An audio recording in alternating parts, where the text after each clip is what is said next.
నమస్కారం ఫ్రెండ్స్. ఇప్పుడు ట్రంప్ గారు ఇచ్చిన విషయం చూస్తే కొంచెం సీరియస్గానే ఉంది ఇంటర్నేషనల్ స్టూడెంట్స్కి, ఇక్కడి నుంచి వెళ్ళిన స్టూడెంట్స్ అందరికీ కూడా.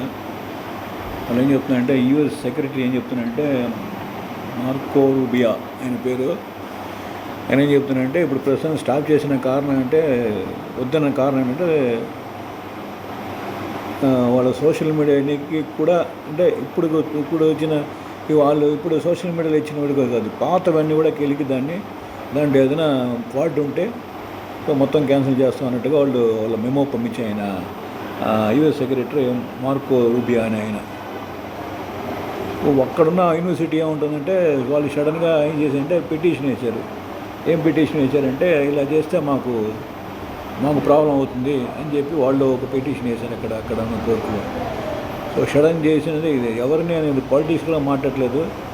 అటు ఇటు నుంచి ఇల్లులు అమ్ముకునో పొలాలు అమ్ముకునో ఏదో అమ్ముకుని అక్కడ చదువుకోవడానికి వెళ్తున్నారని వెళ్తారు అందరూ. సో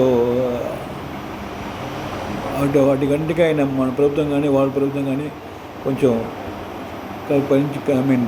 కల్పించుకొని కొంచెం దాన్ని తొందరగా సాల్వ్ చేస్తే అటు స్టూడెంట్స్ కానీ ఇటు వాళ్ళ తల్లిదండ్రులు కానీ కొంచెం శాంతంగా సంతోషంగా ఉండగలరు.